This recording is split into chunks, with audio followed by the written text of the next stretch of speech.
Welcome to the So Much More podcast, where we talk with people in the custom window treatment, soft home furnishings industry, and so much more. I'm your host, Seal DeGuglielmo. My guest on the podcast today is Karen Swerling. After watching the musical Bye Bye Birdie at age 13, she told her mother she was going into show business one day. She did grow up to have a decades-long career as a Hollywood costume designer, not her original thought for how she would be in show business. But one of her first projects was designing costumes for a remake of The Munsters during the 1980s. Karen had the opportunity to work on major feature films, TV shows. She outfitted celebrities, including David Bowie, Kelsey Grammer, Jimmy Stewart, Jessica Lange, and her experiences just ran the gamut. Karen and her husband, Jerry, moved to Richmond from California in 2016. She's retired, but I'm using air quotes with that. She still surrounds herself with Hollywood. She has pictures all over the walls of her sewing center, which is in her basement, of some of her favorite movies and celebrities. And she has 30 sewing machines. And they have names. We'll talk about that during the podcast. A few years ago, Karen started a group called Richmond Really Sews, and that was what I really wanted to speak with her about today. We talk a lot about some of her career and how she got started. And as a warning, today's podcast is a little longer than normal because Karen had so many great stories, I just didn't want to cut it short. One of the things that impressed me the most about my interview with Karen is her enthusiasm and how much she wants to help people. So I really hope that you enjoy hearing from Karen today. Karen, thank you so much for joining me today. I'm so excited because you are a guest who's a little bit outside of not a little bit, you are outside of the window treatment industry, but you are in the sewing industry, and I'm excited for my listeners to hear about you. So if you could introduce yourself, tell us a little bit about your background and where you live in the world. That's going to come up a lot. Okay. If you could share a little bit about your background, that would be great. Okay. My name is Karen Swerling. You can find me on IMDb as Karen Keech or Karen Swerling or Karen Keech Swerling. That's what happens. I always tell my design students, pick a name, your name and go with it. Anyway, I was fortunate. I grew up in Southern California, Long Beach, but when I was when I was 13, I went to see Bye Bye Birdie. And it changed my life. And I came out of the movie theater. I was with my grandma and my mother, and they were very quiet. And I said, that's what I'm going to be. I'm going to be Anne Margaret. I'm going to sing, I'm going to dance, and I'm going to act. And that is I did that. I did that during my school years. Mm-hmm. And I won Best Acting Awards and such. But you can't make a living doing that. But because I wanted to be Anne Margaret, I started getting hand-me-downs and remaking them so they were Anne Margaret Bye Bye Birdie dresses. Okay. She totally influenced me. I think it's fun when kids have something, somebody that they idolize, and then they try to copy. Yeah. You mentioned Star Wars. Well, make some Annika outfits. Do it.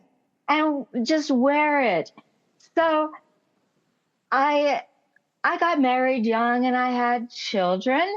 And but then when I was 28, my dad said, I need to send you back to get your 4-year degree because I put the other 3 kids through school and I didn't do that for you. Okay. So when I was 28, I went back to school. Going back to school at 28 was actually simpler. Although I worked 3 jobs. My ex-husband was not supportive. Okay. He was in the Navy. He was a helicopter pilot, but So I worked three jobs to buy all my art supplies and my fabric and stuff. And I had a two mentors. One was Nancy Morgan. I'm going to tell her to listen to this. And I worked for her for a year and a half. That was one of the jobs. And she was in the home ec department. And she said, Karen, don't get stuck here. And you have so many talents. So she worked with me and showed me that the San Diego State offered a liberal studies major. Mm-hmm. And with that, you could work out of three different departments, three different schools. Okay. And you had to find 20 credits from each department and explain why those classes worked for your goal. Okay. Well, I wanted to be a costume designer. There was no such major. Okay.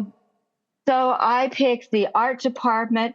I learned textile design, batiking, silk screening, all of that, dyeing and metalwork. I learned incredible things that people don't learn possibly in a costume design major at a costume design oriented school.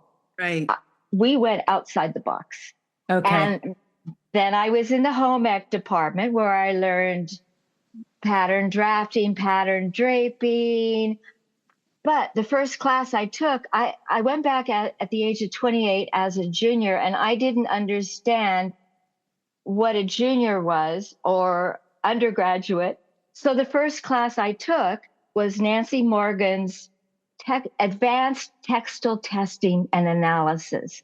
It was a graduate class. Oh my goodness. And you've got three kids at home. I had two kids I'm at sorry. home. Yeah. And so I got an A in the class, and I guess Nancy was very impressed with me, and she asked me to come on as her TA for the class. Mm-hmm. I was a junior. Oh my goodness. And the school asked me to teach tailoring because they didn't have a tailoring teacher. So I was kind of ahead of the program. Right. And then the third department that I went into was the theater department. And that's where I met Alicia Annis, who became the head of the theater department. And everybody told me how tough she was, really tough, very important. Now, you know this in your business. There's no being late. Right. There's no turning something in an hour late. It's there or it isn't. Mm-hmm. And she said, all projects, all homework, she said, it's on my desk before class starts, or it's not there.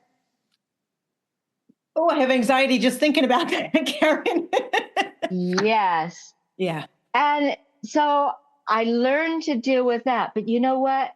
I ended up years later teaching at FIDM, Fashion Institute of Design and Merchandising, for almost 10 years. And I taught at Otis, and I tried to implement that rule.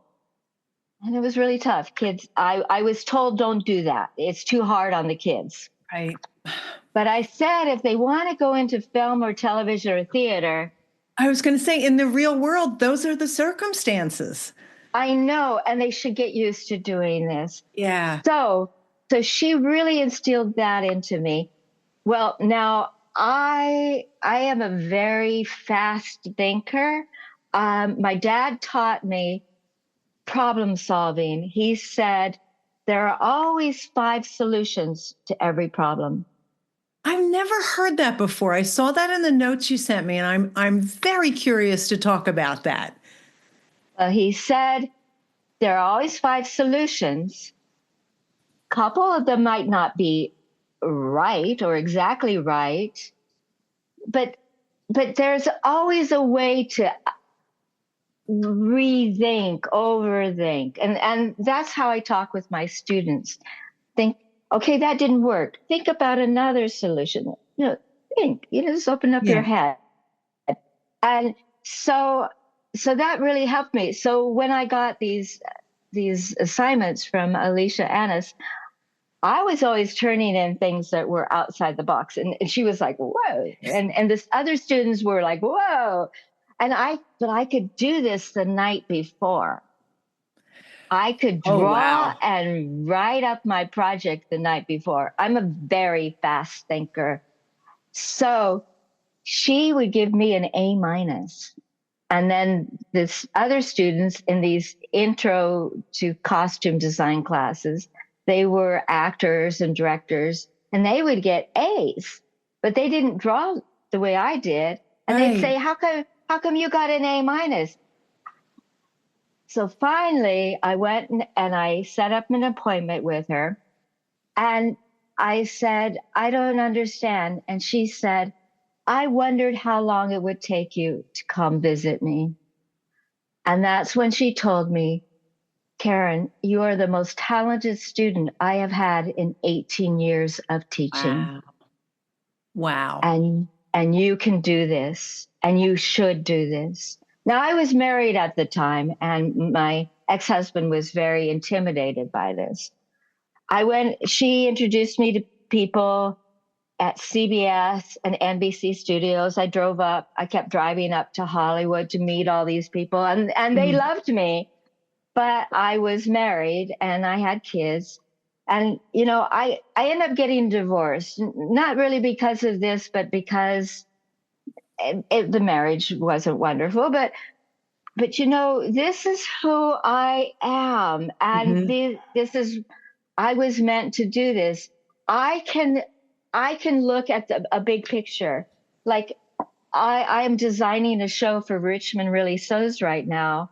And people say, well, how does that fit in? And I've got it all in my head. Yeah. I can always keep everything juggled in my head. And Okay. so anyway, sewing wise, so that's basically how I ended up divorced. My father said to me, I will support. Oh, I ended up working for Jessica McClintock for Oh, an a small interim period because I was living in Monterey at that time. My husband was going through graduate school, and I worked for Jessica McClintock. She took me on as a design protege.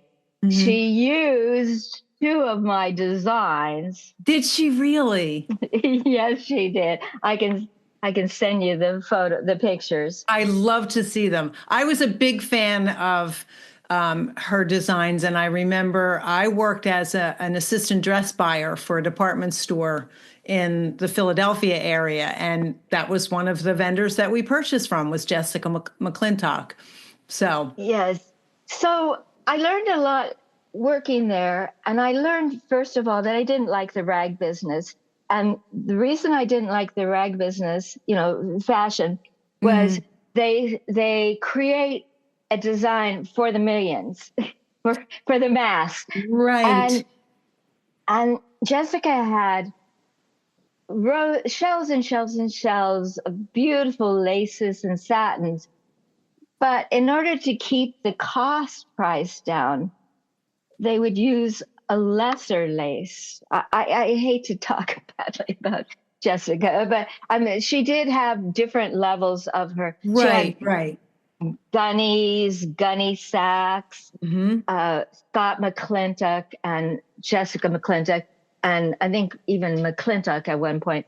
So there were different price points, but it really upset me uh, seeing them talk about it, about how, well, we'll use a smaller seam allowance to cut on fabric, Hmm.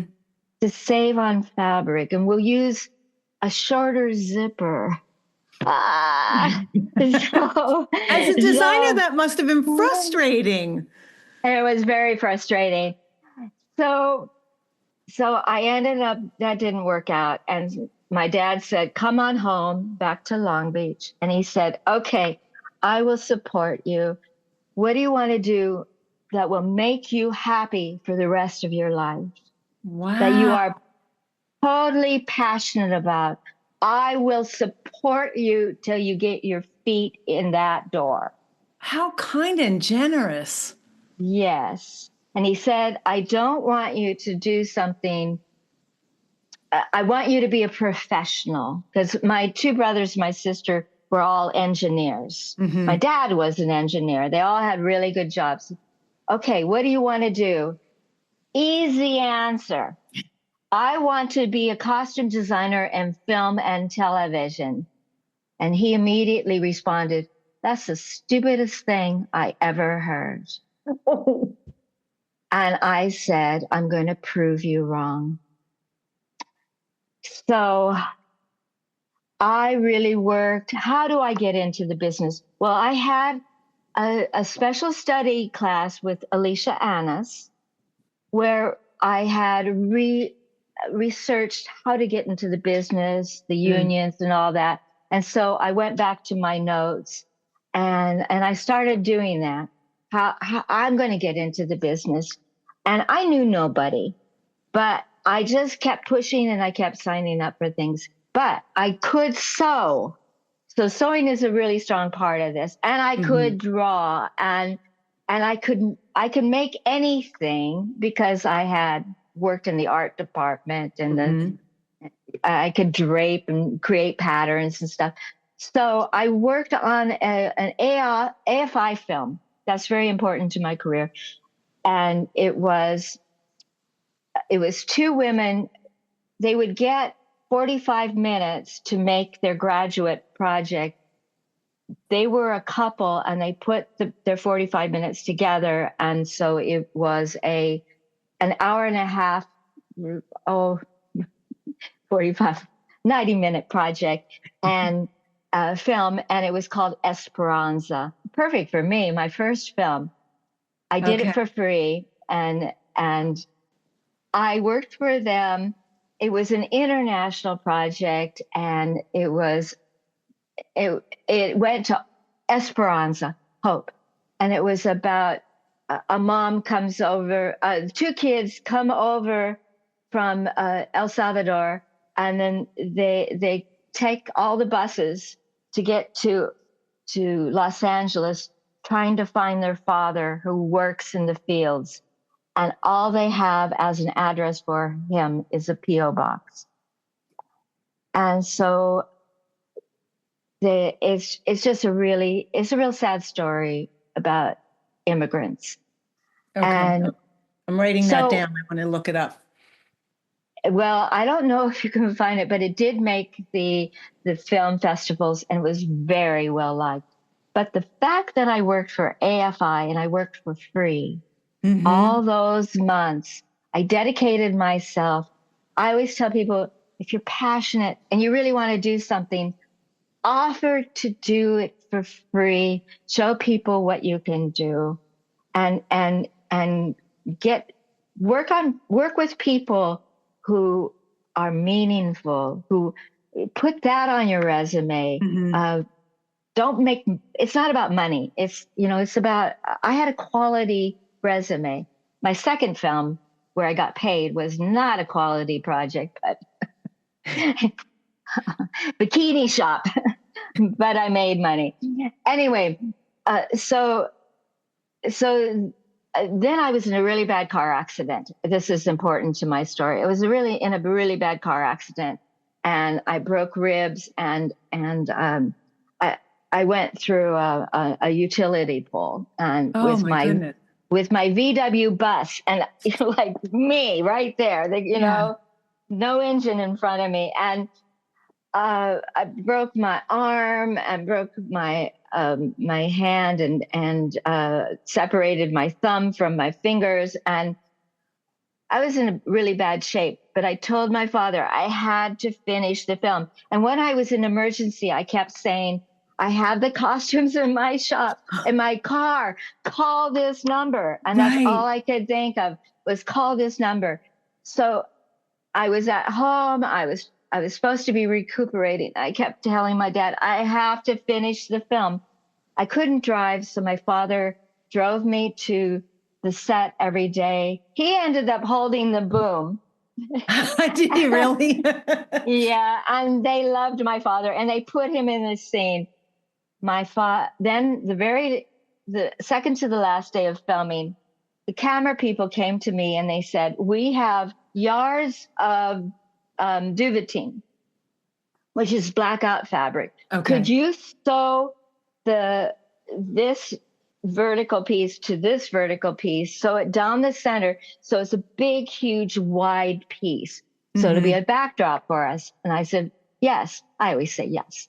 And so I went home and I had my left arm was broken, and I sat at my sewing machine trying to push the fabric through the machine by myself. My father stood at the doorway, and my father was a very strict man. Mm-hmm. And he stood at the doorway and he said, "You know, Karen, by supporting you financially, I see that as I invested in stocks. And now I see my stocks are going sky high. You're meant to be here. Wow. You were right, So Karen." he saw that. Yes. That's wonderful. Yes. So he helped me pull the fabric through the sewing machine. So my next job was bikini shop, but in the meantime, I met up with some musician people, and my first professional job, sewing job, was for Air Supply. Oh my goodness. So the keyboardist came to me and he said, "Karen, I'm tall and skinny. I stand at the keyboard and nobody can see me because I'm so skinny and they just see my silhouette. So can you design something big?" And it was 1983, 1984. "Could you design something so I have big shoulders and I have a big silhouette?" So I designed a jacket. He loved it and he wanted it in different colors, and I think I made 3 or 4, but he loved it. And so that was part of my career. I've had an amazing career. I didn't take the normal avenues. I didn't go to Carnegie or the film schools, but I was a film buff. So when I worked with famous actors, I could talk to them. I was an actor. Okay. I could talk to them as an actor. Yeah. Yes. When I did musicals and I worked with design, I can't even talk. When I worked with dancers, I could talk to them as a dancer. Okay, what kind of moves are you going to do? Right. How high are you going to kick your leg? Okay, let's allow enough fabric for that. Right, so no restrictions, right. Yes, let's make it.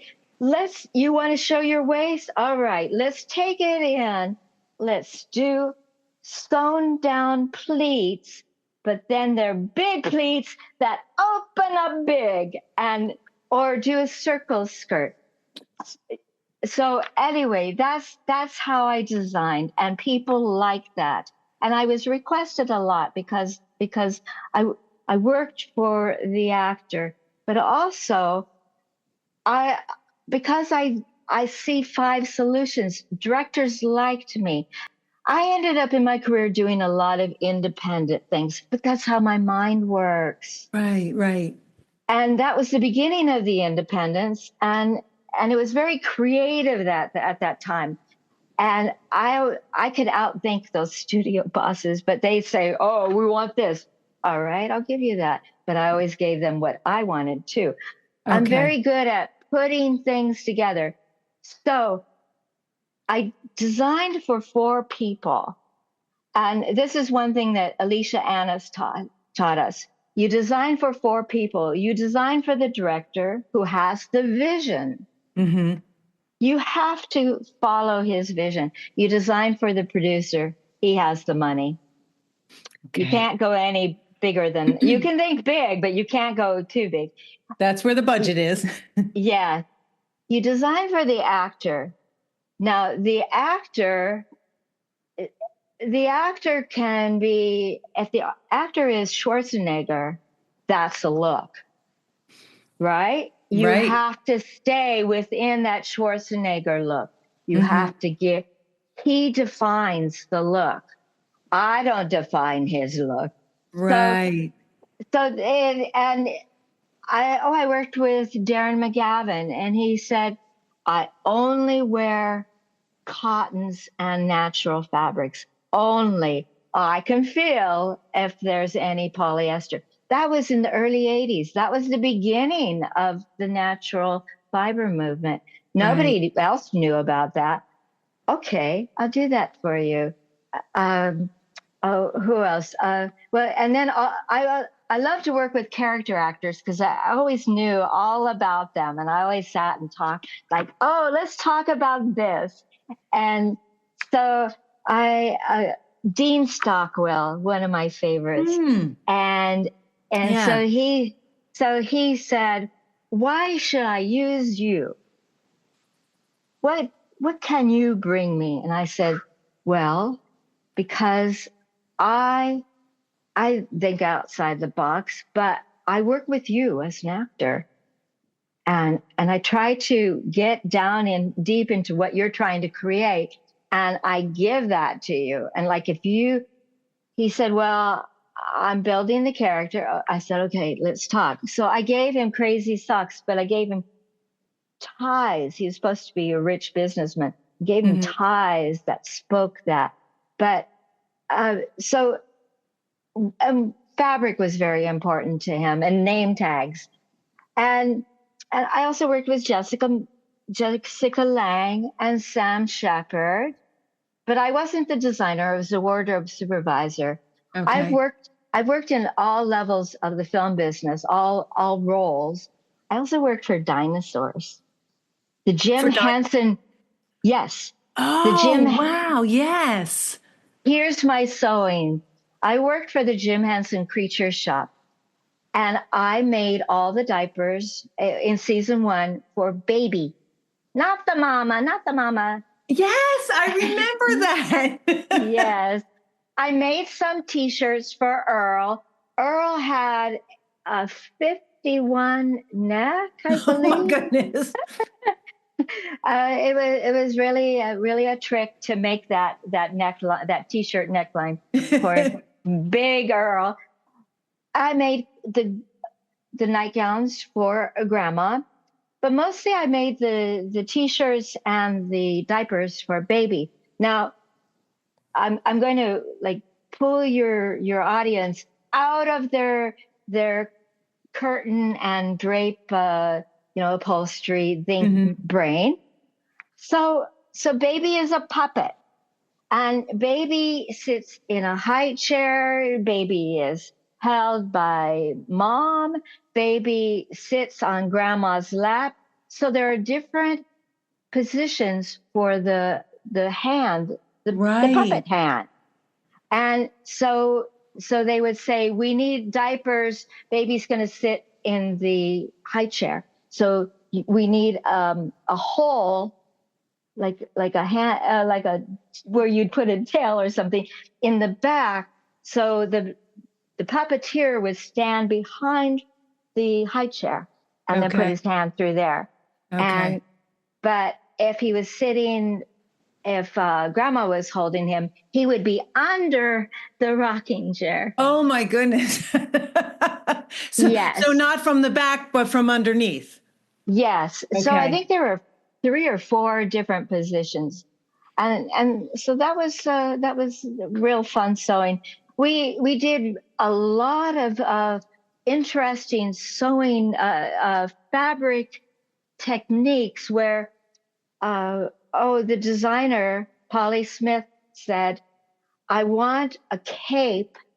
I think it was for Earl, where he would be out in the woods, where it looks unworldly, but it's of nature. And so we pulled in feathers and grass but here was my art department. Right. learn creations, how to recreate a fabric that looks like somebody is walking in the forest and they're Hmm. camouflaged. I did a lot of theater work. I did a lot of commercials. So, so my when you look at IMDb, it doesn't reflect my career. My career was everything, was Okay. across the board. Okay. Mostly film. I love film. I love film because film is all about the camera, and film goes in on your design. Right. Uh, TV, you could back in the 80s, you could do TV tacks. Oh, don't tell your tailoring people this, but you could do TV tacks. It's a horrible thing to learn where you just sew up. This is too loose in the back. You just grab it and you sew up a seam. You just like a huge dart and you just sew it down. But usually back in that time period, you didn't see the backs of people. It was the fronts of people. Right. And that was a different kind of sewing. But when you work in sitcoms, you make a lot of character things. So I learned to Right. do that. So that, oh, and then I designed the new Munsters and I brought the Munsters into color. So Okay. Right. Right. the highlight of my career the moment that brought tears to my eyes was when Lee Merriweather, who had been Miss America, she was our Lily Munster, Hmm. and I designed this beautiful medieval dress for her. She wanted to cover her hands, so I designed it so that it would have bridal fingers. Whoops. Right. Yeah. So that she so it would cover her arms and most of her hands, Okay. but it would stay so she could hold out her hands and the whole garment would the silk. I bought real silks that they would flow with her. I layered the Lily Munster design with silk chiffons in mauve, lavender, grays, purples. It was layers and layers, and it was all chopped up. And Hmm. my assistant sat next to me with the serger and said, and she would cut into it with the serger and create these jagged edges. Is Oh, is this wow. enough, Karen? Is this enough? But we did. I did this really beautiful medieval girdle for her. The center part, the huge waist part under her breast, and it was very figure flattering. And then it draped into a long flowy gown. So we went on to the set, the first day of the set, and it was the original Munster set. Oh, And wow. I didn't realize that. yes, and that was so exciting because I was a Munster fan and I was an Addams Family fan. Yes, me And too. yes, I actually did some videos. I did a YouTube channel, Sew Like a Costume Designer. I think I did 4 episodes, and 3 of them are I show you how to sew Wednesday Addams outfits. Um, but not Wednesday Addams, but Wednesday Addams like. And I wear them all the time. Okay. I show up at parties and people say, that's really unusual. It's my Wednesday Addams party dress. And, but you can't, that's what I'm saying. You can take a vision and you can tweak it. If you look outside the box, you take a pattern and then you tweak it and then you make it into something you can actually wear. My mind does that. Okay. So anyway, um, Lee Merriweather got dressed into my dress, and she came onto the set, and I'm just standing there talking to people, and she walks across the stage. I had told her my vision for the dress, Hmm. that it float, and she across the stage and with her arms out, and she said, you wanted it to float like this, Karen? And she floated. Oh my And goodness. everybody stopped, everybody clapped, and I cried. And she totally got what I wanted with the dress. Right, right. Um, I designed the pilot. I left the show because I was offered a Sam Shepard film. And it was his first film that he was going to direct. Jessica Lange, Patricia Arquette, Charles Durning. Incredible cast. And so I went to Duluth, Minnesota and worked on that. And that was a great experience. And once again, my sewing experience, the designer didn't know how to sew. I did. Right. And so I could instruct our seamstress, here's how we want this. Right. Here's where the seam goes. And here's the kind of hem you should use. And I can't emphasize enough how people say, what do I need to do to become a designer? And I say, learn to sew. Yeah. Don't, learning to draw as a designer, that rarely comes up.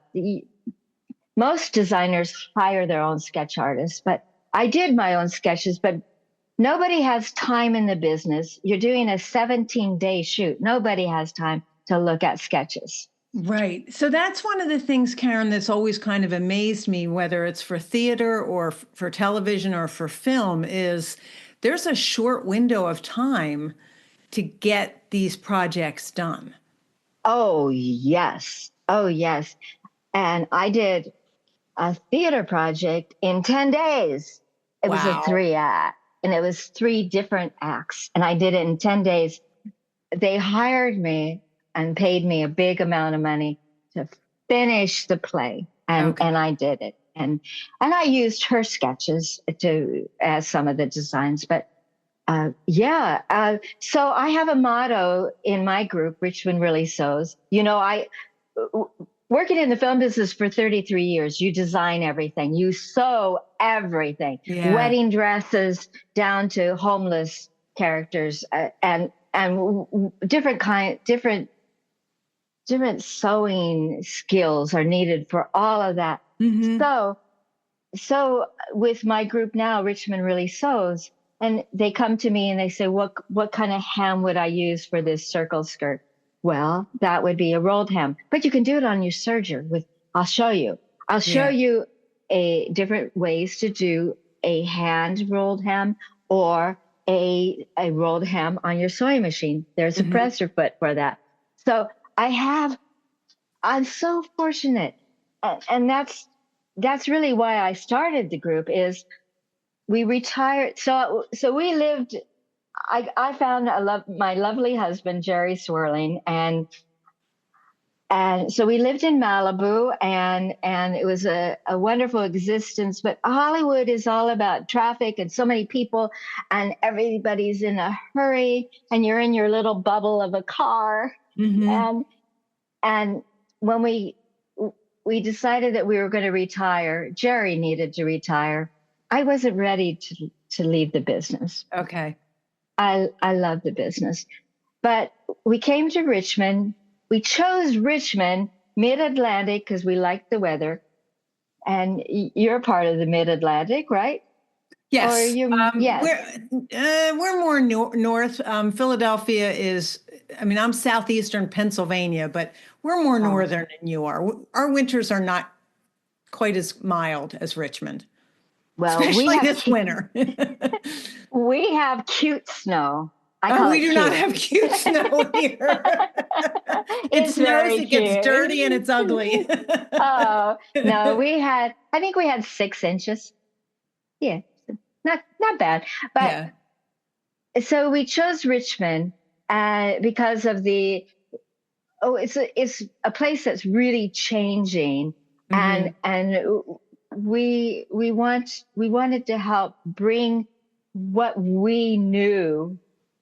Jerry was at the top of his field in public relations. Mm-hmm. He revamped the you, what a, he revamped the public relations program at USC Annenberg. Okay. Started with 4 students and turned away people at 200. I mean, Wow. yeah, he's very well known. He was very well known in the public relations business. We came here and we said, well, how do we bring us here and how do we help people? How do we make a difference? And so Right. he has his own group. He's involved with working with the school board, working with the school system, changing, but outside the school board. He doesn't work with them. He Okay. like advises. Okay. And my business is Richmond Really Sews. How did I get that name? Yeah, and Karen, we've touched on that. You and I talked about it a little bit before we started recording. Tell us what Richmond Really Sews is, how you got the name, and how you got started. Okay, so we were here in Richmond for 5 years, and nobody sewed. I had friends, and if you can see behind me, I don't know, can you see I can. I have 32 sewing machines. Over here is my little army of sergers. You do right have an here. army of sergers. That's awesome. Yes. And so anyway, at the time I only had 4 machines. But I didn't sew all of my clothes then. I do now. I sew all of my clothes. But nobody would sew with me. They would crochet. This is a quilting town. Okay. And it's all quilting fabrics. And now that Joann's is gone, now it's quilting fabric. And now my group is saying, what do we do? Well, we're going to go up to New York City. Okay, you're going to have to join us. Anyway, so COVID hit, 5 years happened, COVID hit. I sewed throughout COVID. At the end of COVID, one of my friends came over and she said, show me what you made. Bring it down, Karen. So I had everything on hangers and the pile was 2 feet high of all the things I made. Yeah. And I said, you know what, Jade? I'm lonely. I'm a lonely sewist. She said, do something about it. So the next day I wrote to the Nextdoor app where it's, communities. And I said, former Hollywood costume designer, sewed throughout 33 years in the business, sewed throughout COVID. I now realize I'm a lonely sewist. Does anybody in Richmond sew? I got 1,000 responses in 24 hours. Oh my goodness. And so 13 people met and they said, we have to get together. We have to get together. Can you start a Facebook page so we could start talking? So I started a Facebook page, didn't know what I was doing. We met and, it has really changed since then. But I realized that what I have to offer is anything. And I always tell people, if you want to make something, I will teach you how to make it, or I'll find somebody to help you make it. Right. You can make anything. So when I brought this group together, our friend Clarence McGill is involved with racial equality. And he said, what are you going to do with 1,000 people? And I said, I'm going to bring Richmond together. And he said, well, nobody has ever done that. I said, I'm going to do it. I am going to do it. So 3 months later, he came to one of our sewing events and he said, oh my God, you did it. You did it. And he came to speak to us once. So if you join our group, you see, we say you have to be accepting of other genders, of other races, other religions. But the rules are we do not talk religion, politics, bad news of the day. We come together as sewists. I love it. I call us sewists. Why? Because a seamstress is always the person in the costume shop. And when we have men in our group, Right. seamsters, no, no gender identification. Okay. Okay, we keep Sewists. it gender neutral. Okay. I don't say sewers. Spell that out. It's where you put your garbage. I've always had a problem with that for that reason. I mean, the English language is challenging enough. Then you look at it and you're like, is it sewer or is it sewer? I So I know. like sewist. Thank you. So I'm really working hard. I had a woman who wanted to join the group, and she said, I can't join the group because I'm a seamstress. And I said, well, just join. Yeah. But I always tell everybody, okay, those are the talking rules I've told you, but rule number one is we come together in friendship. Okay. That's rule number one. We come together in friendship, period, and we sew. Rule number one, friendship. Okay. And if you can't, people say, somebody recently tried to join and they said, no, I just want to sew. You're not going to get along with us. We're this huge community now, and everybody says, oh my God, this is my family. Yes, we're family. And if you just want to sew, I think you're going to be off in the corner and you're going to be lonely. And I will try to bring you in. And if you're uncomfortable, there are other sewing groups where you can just sit and sew. And be I'm by sorry. yourself. Right. Right. Yeah, and be by yourself and not talk to others. But I do a thing called Sew Day. One word, Sew Day. capital SEW, capital DAY. Sew Day. Everybody wants a Sew Day. Sew Day is you show up. You don't have to bring your machine anymore. You can Not with all the machines you have. no. You can sit at one of my 5 Berninas. They're all vintage. You can experience the tight stitches of a Bernina, the excellence of a Bernina.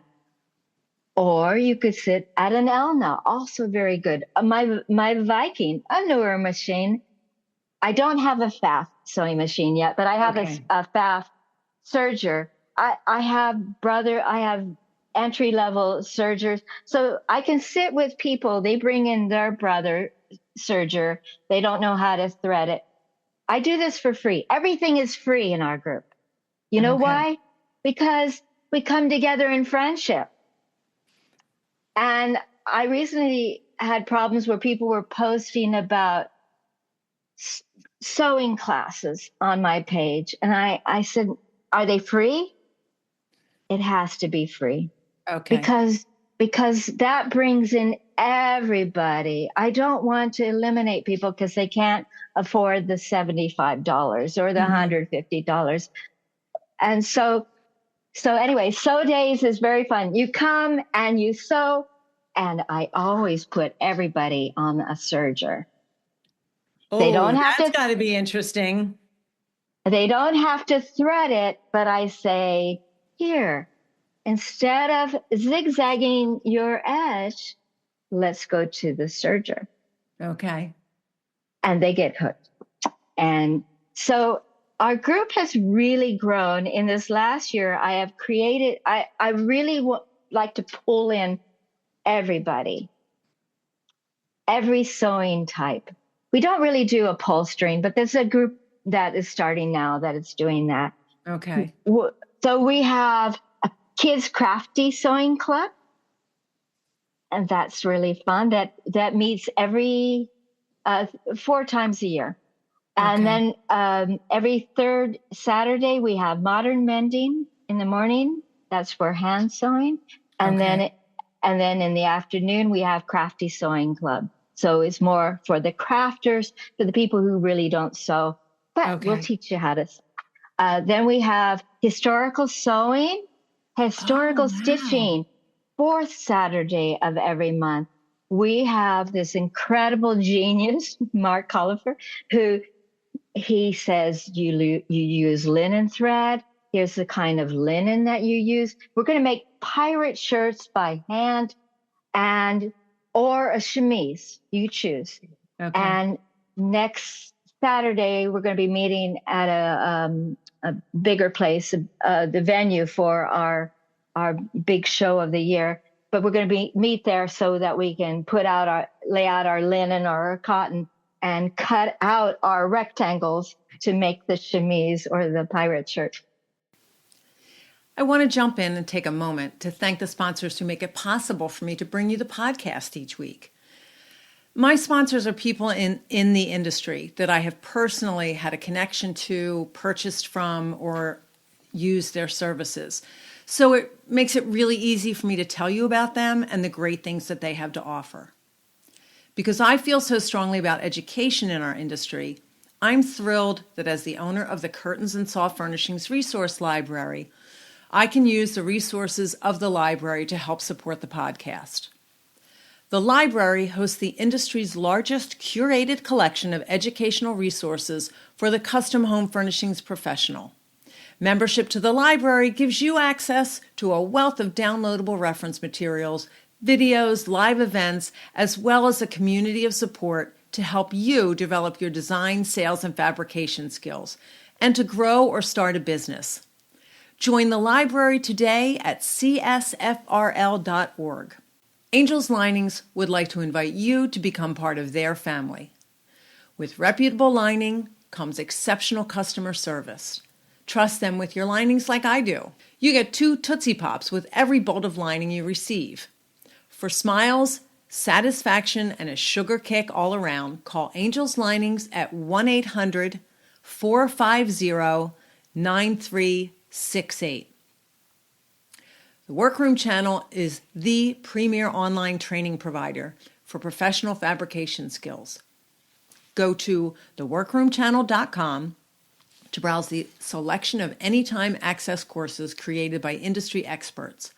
Watch detailed demonstration videos, download companion materials, and participate in private course discussion boards with your instructor and classmates from around the world. Start your course path today at theworkroomchannel.com. If you've listened to the podcast, you know how much I've learned from Michelle Williams.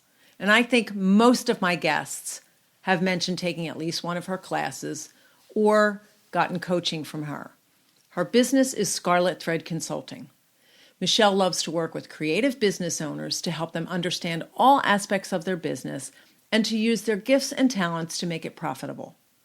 Michelle is a strategic profitability coach certified in the Profit First methodology, and she can be reached at scarletthreadconsulting.com. I've also mentioned my membership with the WCAA, and I'm now a gold level sponsor, where education, networking, visibility, and industry discounts are just a few of the benefits that are offered to our members. The Window Covering Association of America is the only national nonprofit trade association that's dedicated to the window coverings industry and the dealers, decorators, workrooms, designers, and installers that make up our membership. Join today at WCAA.org. WCAA, where you are never in business alone. I've also been extremely fortunate to be able to work with Merrill Y. Landis Ltd. It's a family-owned and operated custom workroom and product distribution company to the trade with over 70 years of experience. And in addition to their custom work, they offer a wide variety of decorative drapery hardware. They offer stout and flare 21 fabrics. They have Roman shade operating systems and assembly kits. They have motorization and workroom supplies, and they serve both designers and workrooms. And you can check out the MYL Advantage at mylLTD.com. So does everyone still meet in your basement, Karen? Is that still where everyone's sewing? Well, yes, sewing, yes. So some of it's getting too big. So the monthly meetings now are at Publix. They have a community room. Okay. And we're having a big meeting. It's the third Thursday every month. And this Thursday, we have Chris Sempner, who is the curator of the Poe Museum.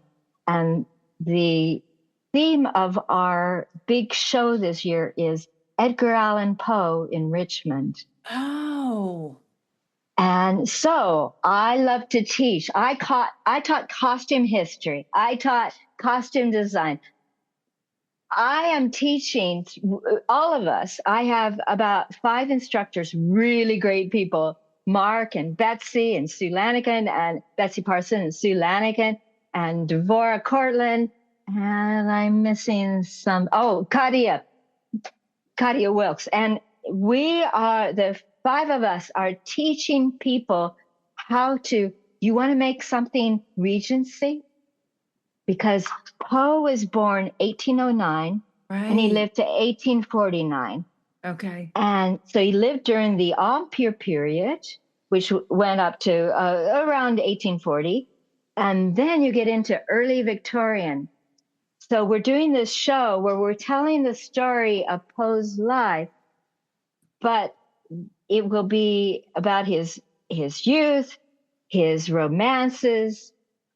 The middle part of the show is 1840, 1845, early Victorian. What happens when you mix early Victorian with science? He was a real science person. He created the Big Bang Theory 70 years before it was actually created by the real guy.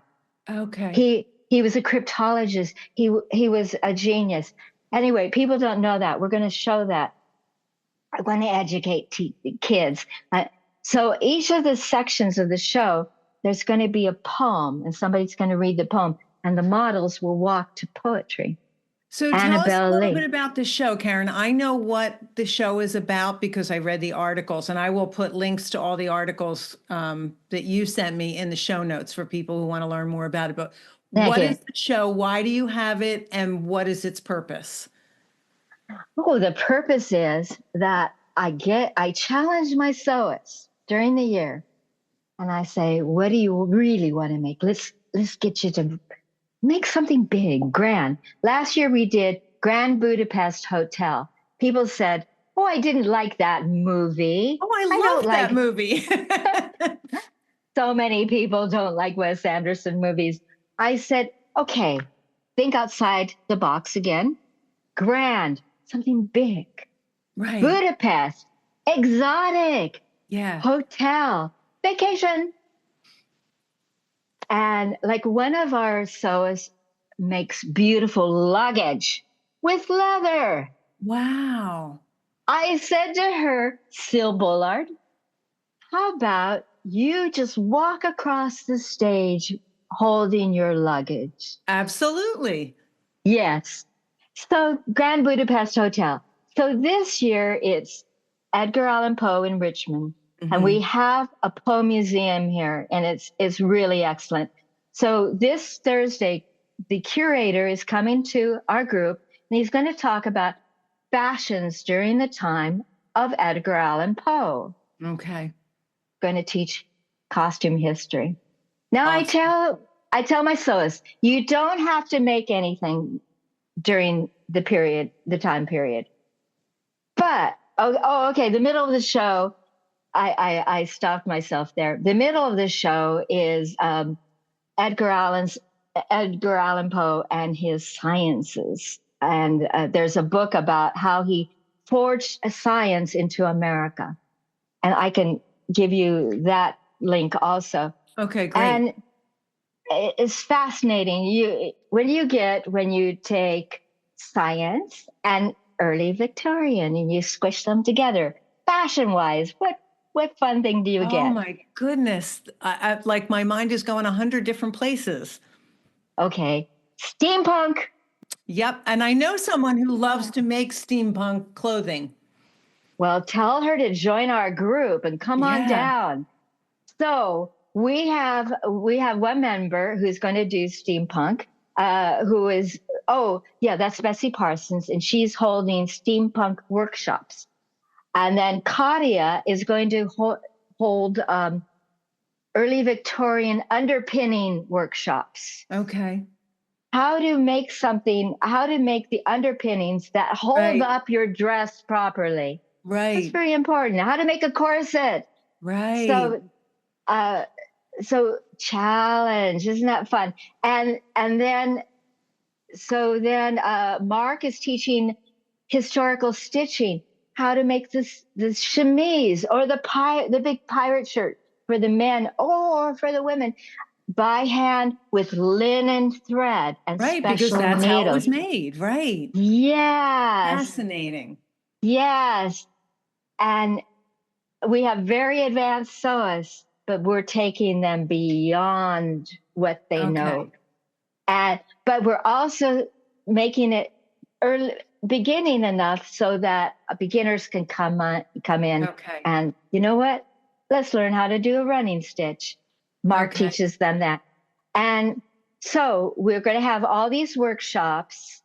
We've already got that in motion, and Mhm. I keep posting things about Edgar Allan Poe and his history.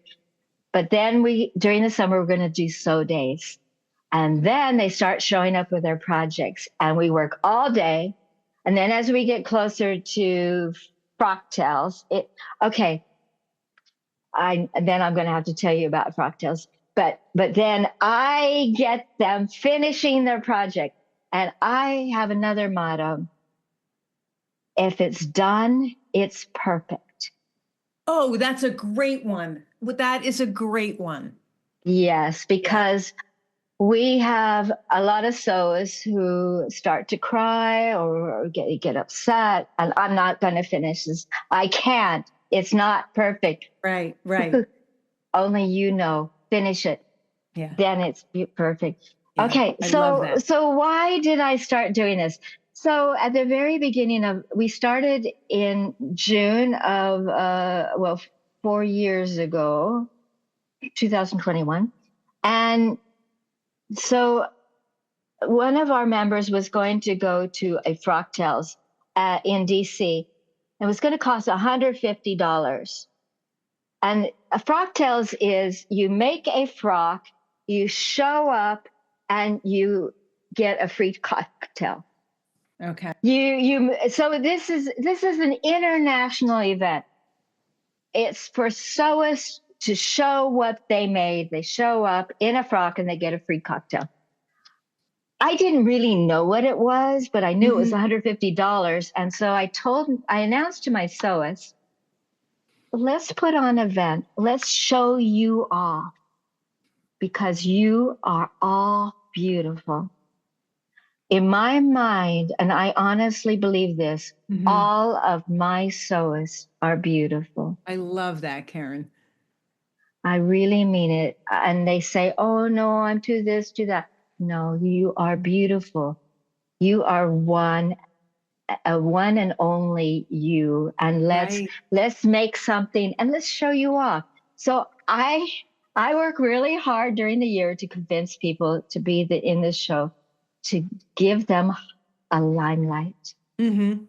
One night I hire great photographers. This last year we had the photographer Scott Elmquist from Style Weekly, and we had the photographer from Richmond Magazine, uh, Jay Paul. Hmm. Fantastic photographers. And I told my models, you are going to get really beautiful photos of you. Hmm. And people are going to clap for you. The lights are going to be beautiful. And it's your night, and you're going to feel like a movie star. That's awesome. So, so every year at my meetings, I say, okay, I'm going to convince you to be in the show. And then I have members of all ages. And Beth Watkins says, I was in the show. She has white hair. She's beautiful though. Hmm. She's really beautiful. And she says, I was in the show. It was scary, but then it's fun. Yeah. And she said, yes, I did feel like a movie star. So that's my mission, but we Okay. don't charge $150. Okay. And right now Trish Ambler is working. We're working with our venue. We have a lovely venue, Basic City Beer Company. It's an old beer place. Edgar Allan Poe would be sitting in the corner. It's an old brick warehouse. Oh, nice. And so when we did the steampunk workshop there, everybody said, "Oh, I can feel him here." Oh, Okay, make something. Make something. yeah. Well, I want to make something that I can wear all the time. Okay, let's bring it back down. Let's make Right. it so you can wear it all the time. Mhm. It doesn't empire or, Victorian went into the waist. You can make something into your waist. Mhm. You can make a really great steampunk, big, huge, wide belt with fun brass attachments in the center. You would probably wear that, right? Yeah, So absolutely. yeah, so we get them all excited, and so we've done this for 3 years, and I have big posters made, and everybody is loving this theme so much that people are really, really excited now. And we have the children come out, and we're going to do the poem, the bells. The bells ring, the bells for the wedding bells, and then the death toll bells. I mean, it's kind of sad at the end. Edgar Allan Poe poems, and we're going to educate people about the poetry of Edgar Allan Poe and how magnificent he was, what a genius he was. And Mhm. and there will be some period costumes and some not period costumes, but they will fit in. Right. So it's not literal. You've said the words a couple times, thinking outside the box. It doesn't have to be a literal translation of anything. Yes, and Okay. I do have literal thinkers, and I have to say we're going to talk more. I'm going to Okay. help you find something. But with so many members, Karen, there's no, I mean, you can include everyone who wants to be included, and there is something that everybody who wants to be part of it can participate in. That's amazing. Exactly. That's amazing. Exact. Because remember, we come together in friendship, and Right. I do not leave one person out. Okay. I and I so one member told me recently, "Oh, I can't be in the show. I use a cane." You use a cane? We accept canes, walkers, wheelchairs. I Whatever don't you care. need. Yeah. Yeah. Right. We don't have a lot of fabric choices here, apparel fabric or cosplay fabric. And last year in March, we went to New York, 13 of us. Wow. Where did you shop? I'm curious, Karen, because I have gone to New York to shop for fabric, but it's been a long time. Okay, we go right into the center of the garment district. We Mhm. stay at the Pod Hotel, which is 5 blocks away. It's right outside of Times Square. Mhm. We all walk down to I think is it 37th Street? Let me look up. Uh, Elliot Berman people became our very good friends, and they sent us a box of 62 pounds of fabric. Oh, wow. And so friendship. You want to make something, you can't afford fabric. You want to make something really nice. Here's some very expensive, beautiful fabric. Would you like this? So everybody got the chance to make something with Awesome.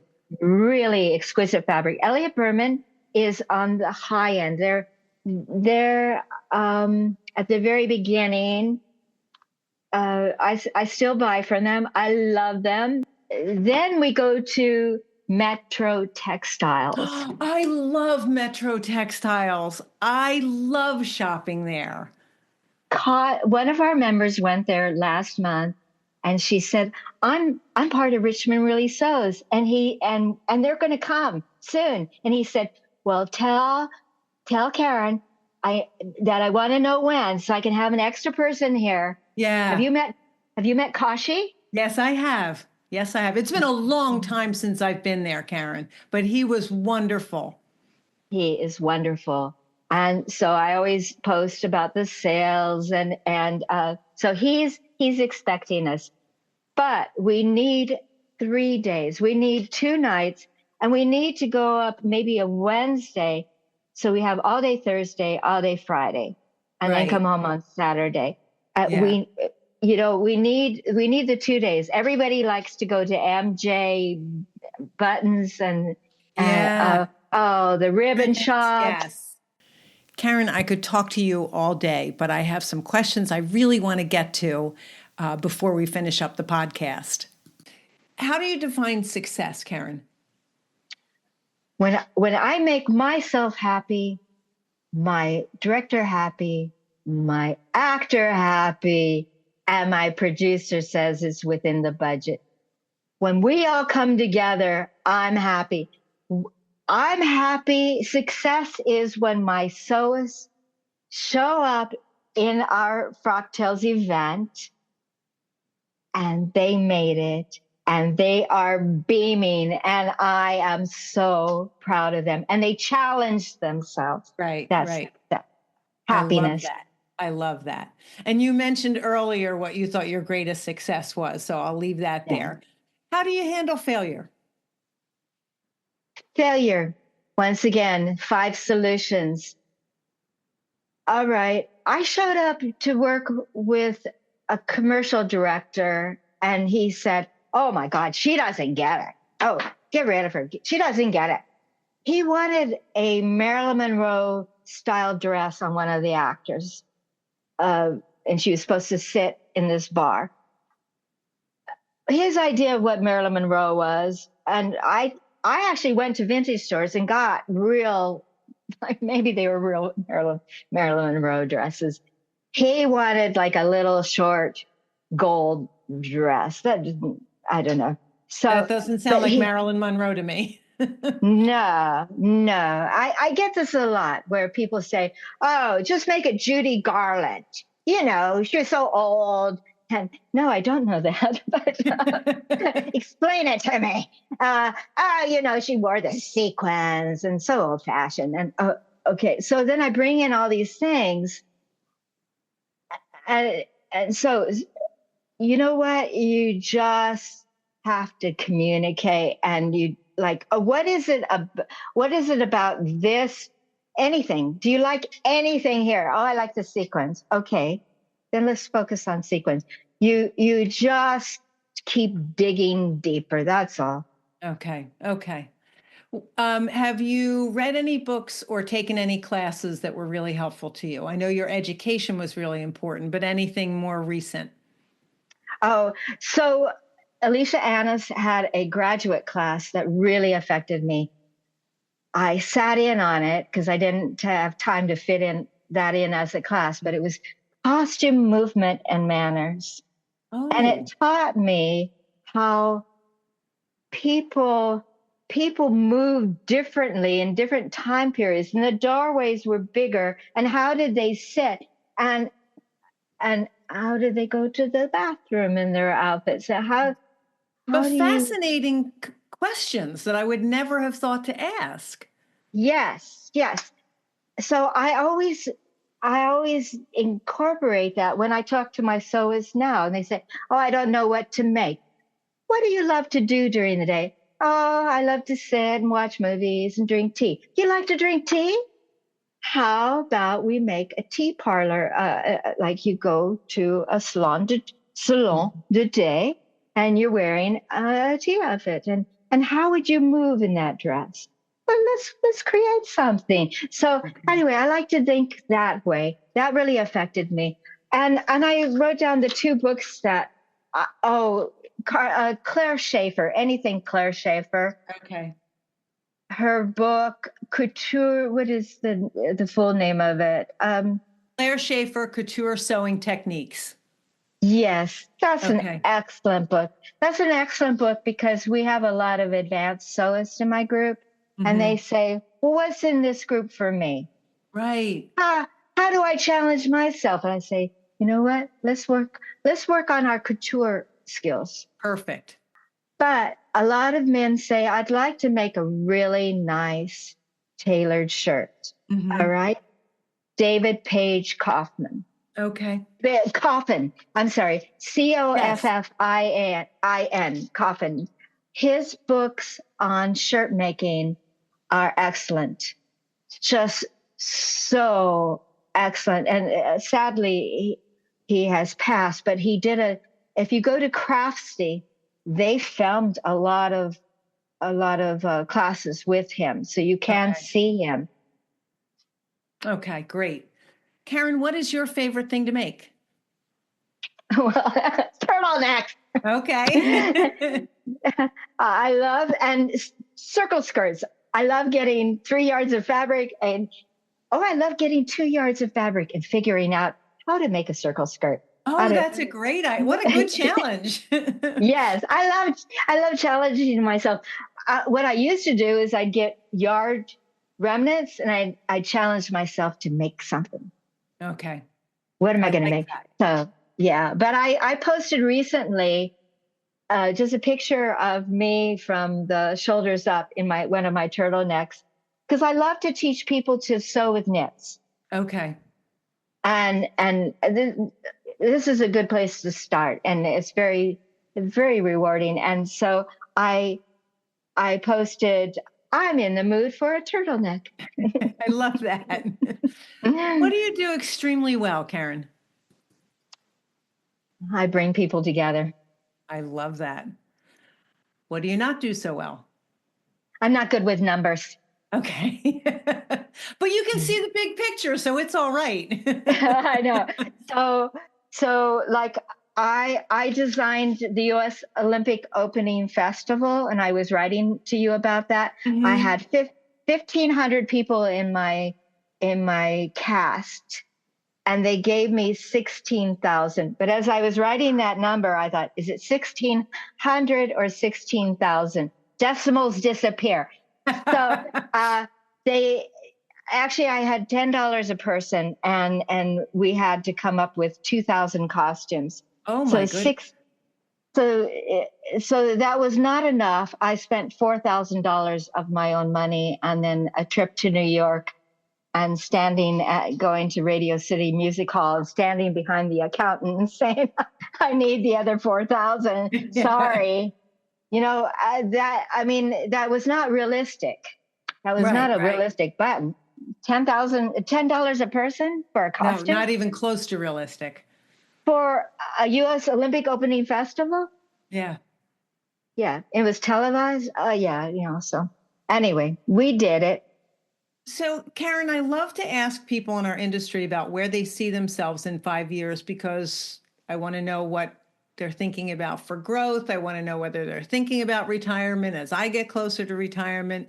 I'm curious with everything that you're doing, where do you see yourself in 5 years? Well, I'm not going to retire. And I have so much to share. I have to continue sharing it. Now, people keep telling me the group is getting too big for me. I'm also going to add another group.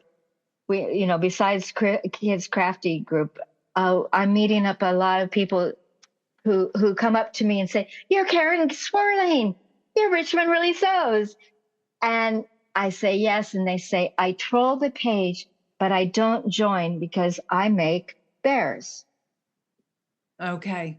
Or I make doll clothes, or I make soft toys. Okay. So I do want to include them, and there are other groups. So we're going to keep building.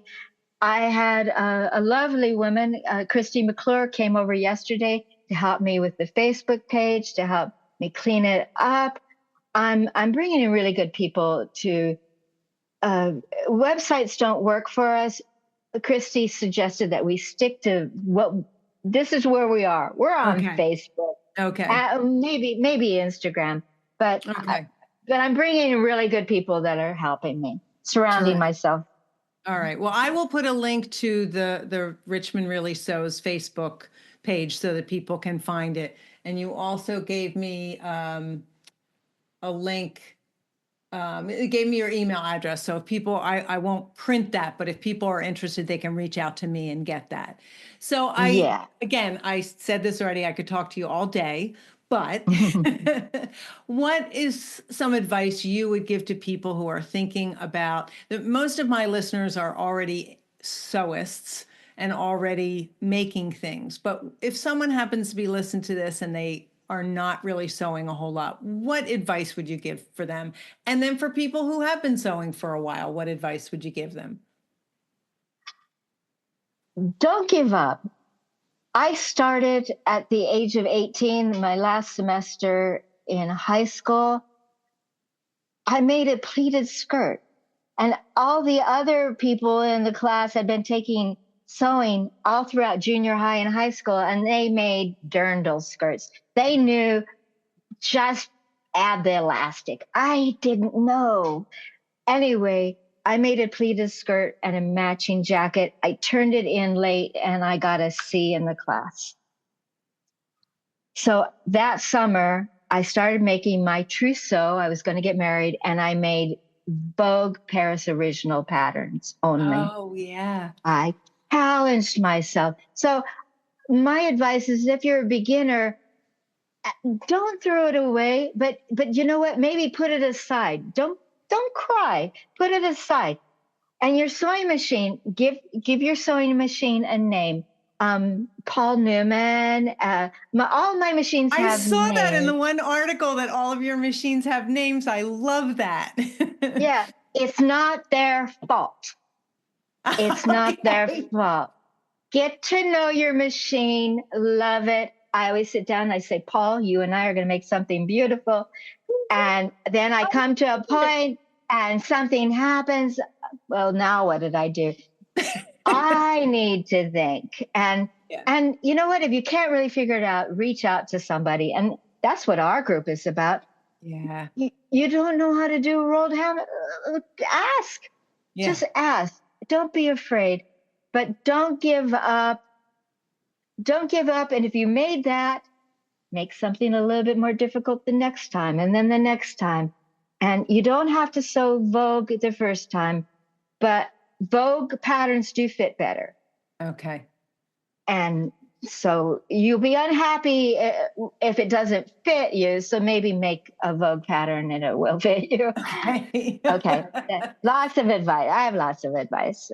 Karen, it's been an absolute delight to talk with you. Thank you so much for sharing everything with us today. I really appreciate it. And you're so welcome. You're very welcome. I enjoyed talking with you. I'm so glad. I really hope that you enjoyed hearing from Karen today. Her enthusiasm and her excitement for sewing and for helping other people is so obvious in our conversation today. I know you couldn't miss it. She has such passion for teaching people and for creating beautiful things. But I really loved when she said, if you finished it, it's perfect. I think we've heard words like that similar from Ann Johnson in our industry. I love that she's so inclusive. I love that she wants everyone to love what they're sewing, whether they're garments or bags or anything. And the fact that she can put people together and connect them with one another. It really was a pleasure to talk with her today. I hope you enjoyed today's podcast. Thank you so much for listening. I hope you have a great day.